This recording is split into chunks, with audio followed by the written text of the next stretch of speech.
The C-SPAN networks bring you long-form public affairs programming from the nation's capital and are a public service of your television provider.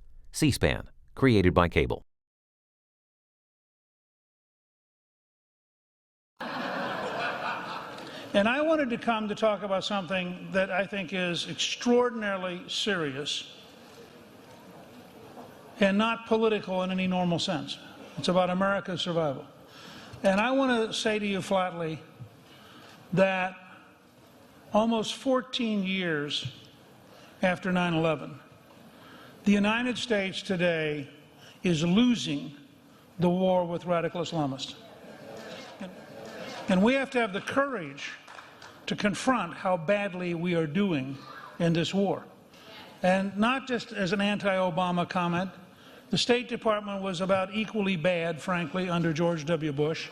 The unwillingness to tell the truth about who our enemies are was equally bad after the first year, because gradually all of these so-called experts kept saying, oh, you can't really tell the truth about who they are because that might confuse other people, and so why don't you make up strange terms? And, you know, it became bizarre. You see people all around the planet. This is a global war. And yet they insist on talking about it by geography. So we're going to really focus on northern Syria. Well, there are thousands of jihadists who have come to northern Syria from all around the world. Over 1,000 from France alone. So over 600 from Great Britain. Over 100 from the United States. This is a global war. In Nigeria, Boko Haram has 10,000 fighters, and last year Boko Haram killed more people than Ebola. But the State Department for years under Secretary Clinton wouldn't even list them as a terrorist group, even though their initial base camp was called Afghanistan in honor of the Taliban. Now you would think somewhere in here people get a hint. You know, I look around the planet at suicide bombings, I look at beheadings, I look at all these different things going on. They don't strike me as a Rotary Club conspiracy or, you know, the Kiwanians running amok. There is one common pattern occurring everywhere across the planet, and that is radical Islamists who hate our civilization, are prepared to cut off our heads, and are determined to impose their religion by force.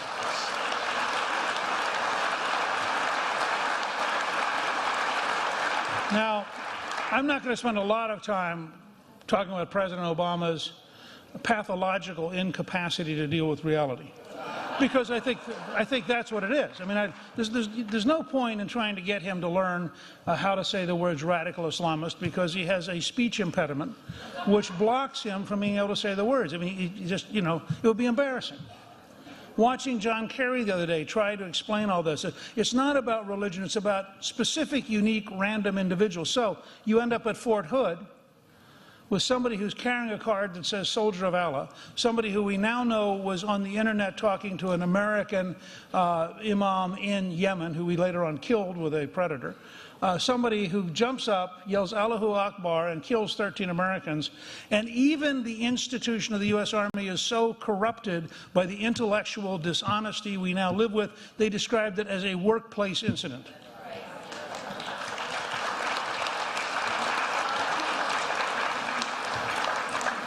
This is as though in 1946 and 1947 and 1948 we'd had Henry Wallace instead of Harry Truman, and we'd had a president who said, you know, there is no KGB, there is no Comintern, the Soviet Union is not a threat, communism's okay, I don't think you should be worried about all these things. And that's where we are. We have an elite, frankly, in both parties, unwilling to tell the truth. You're not going to win this war if you can't tell the truth. You're not going to win this war if you can't admit it's a war. Now, let me be very clear, because I can already hear some of our friends on the left and a few of our friends on the right who think Gingrich wants us to have an army of 7 million and occupy everywhere. Baloney. This is a campaign that should be fought with the largest possible number of allies. It's a campaign which should be fought wherever possible, by surgically and methodically hunting down the people. And we can draw a clear distinction. If you are Muslim and you are willing to live in peace with your neighbors, and you have no problem with people converting in both directions, and you'd like to be allowed to have a mosque, but by the way, they can have a synagogue or a temple or a church, I have no problem with Muslims who are prepared to live in diversity. But if you are a Muslim who believes you're going to impose Sharia by cutting off my head, I have a desire to kill you before you cut off my head.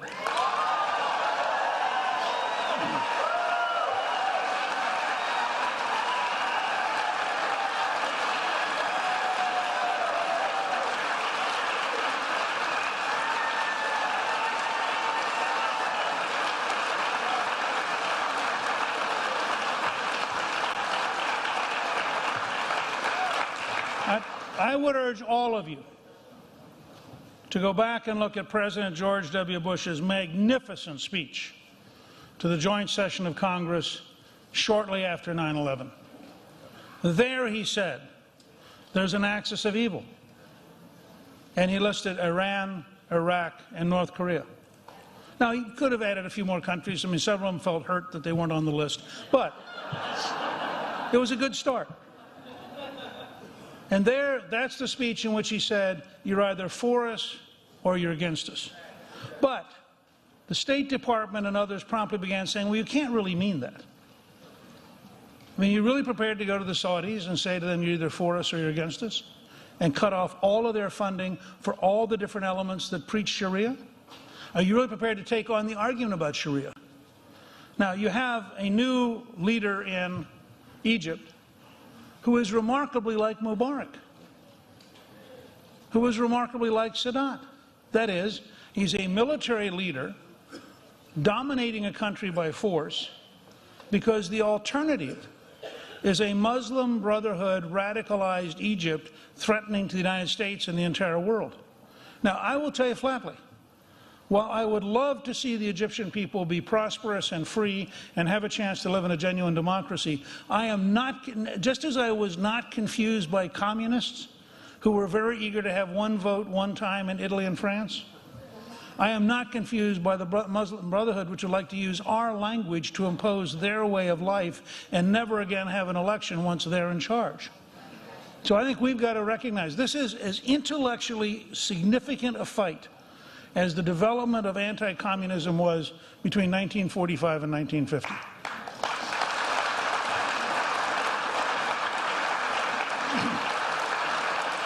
You know, you may remember that Ronald Reagan was a Democrat.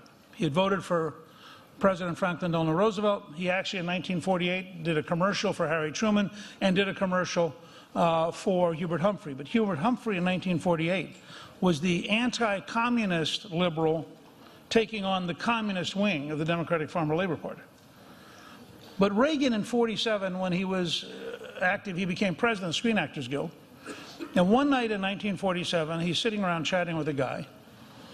And this guy says to him, you know, I am a genuine Stalinist. And when we win, you are the kind of person we're either going to put in jail or we're going to kill. And Reagan went home and he thought to himself, gee, I wonder what that guy meant. And being a relatively simple person, I mean, not somebody who'd been to Harvard Law School and been thoroughly educated in how to avoid reality.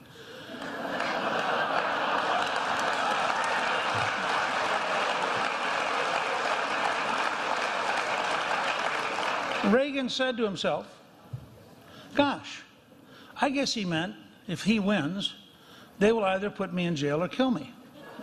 And then Reagan, in a totally selfish, narrow attitude, decided he didn't want them to win. And it was just one of those acts that proved that Reagan was becoming a right-winger because he was prepared for the Soviet Union to be defeated. Now, it took, from that moment of awareness in 1947, 44 years for the Soviet Union to collapse. And frankly, I thought it would take another 20 or 30. But we calmly and methodically built a worldwide coalition. We calmly and methodically built the most powerful military in history. We calmly and methodically actually spied on people. We actually went out and did the things necessary to be safe. We had a clear notion that we were prepared to defend America and America's allies. And we did it for 44 years. I am here today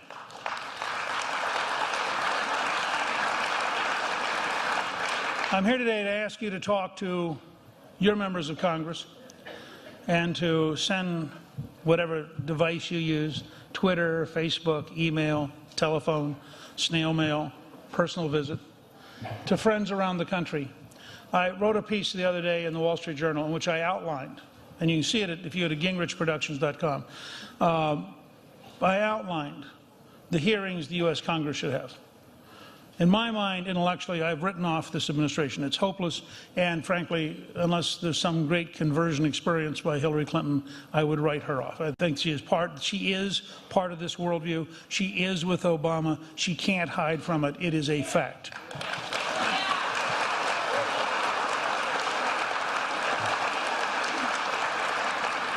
But I would ask your help in getting the Congress to understand, both in the House and the Senate, that we need probably 6 months or more of hearings. We need hearings that start at the beginning.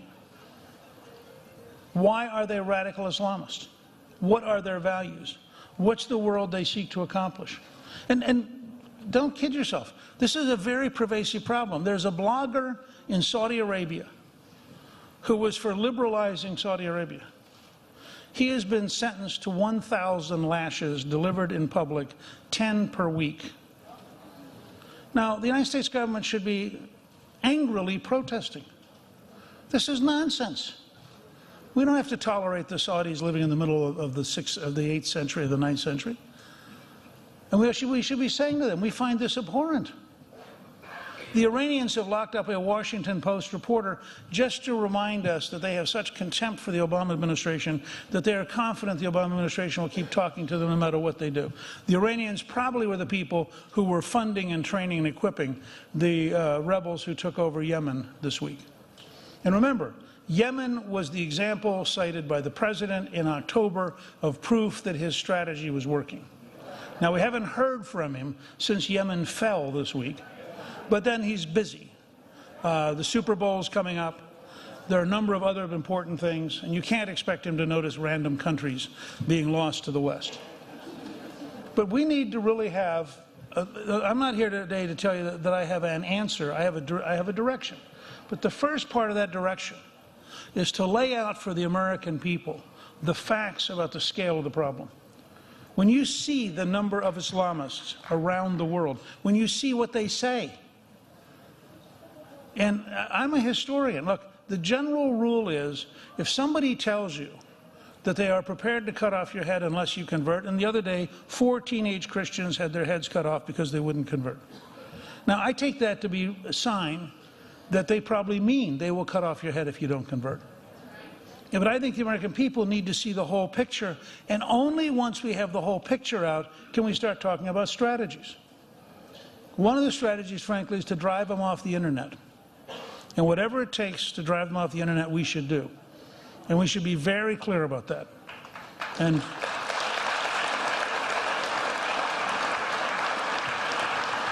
one of the strategies should be to insist that everybody who's getting money from people like the Saudis have to have it noted. When I see an expert on TV telling me the Saudi version of reality, and then you learn that they're a professor at a major American university or a major American think tank, but they're totally funded by the Saudis, we should all know that, because it's absurd. The apologists for these people are all involved in total intellectual dishonesty, undermining and weakening the survival of the United States. In addition, we should make it very clear that we are not going to tolerate any kind of advocacy from here on out of Sharia. We're not going to tolerate any kind of advocacy of violence against the West. We're not going to tolerate any recruiting. We're not going to tolerate any fundraising. And we're not going to tolerate people who leave this country in order to go fight somewhere else. And frankly, we should make it a condition of losing your passport and not being able to come back to America.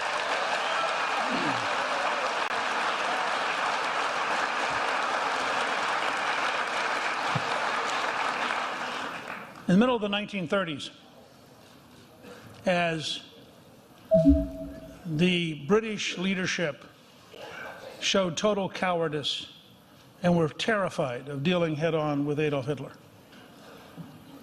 one man actually read Mein Kampf. His name was Winston Churchill. And he said, you know, I think this guy actually means what he's saying. And he began giving speeches, and he was a very lonely voice. At one point, he was down to 4 members voting with him out of 635. But he said, the truth is so important. And finally, day by day, Hitler proved that Churchill was right and the entire elite was wrong. Now, I believe we are in that kind of environment. I believe our government lies to us every day about this. I believe our State Department lies about it. I think our intelligence community has been co-opted intellectually. I think our military is frightened to tell the truth.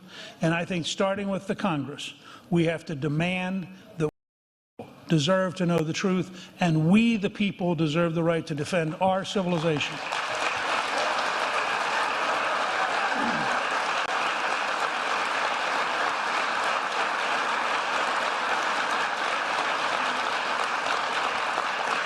And I just want to close with this thought. I've been deeply involved for many years. My dad was an infantryman for 27 years. I grew up in the Army. I believe that the #1 obligation of a government is to protect its people. And if you don't do that, everything else is put at risk.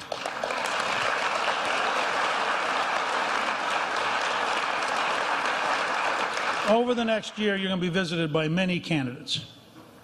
Those of you who are Iowans have been through this before.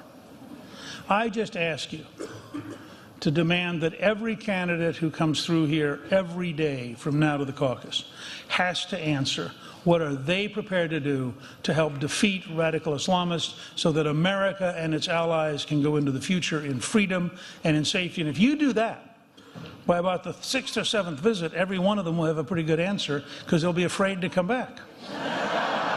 So you can play a major, decisive role in getting America back on the right track. And with your help, I have no doubt that the American people will defeat those who would cut off our heads. We will defeat those who would force us into forcible conversion of religion. We will defeat those who have such contempt for us that they think they can send us videos and we will do nothing. Thank you, good luck, and God bless you.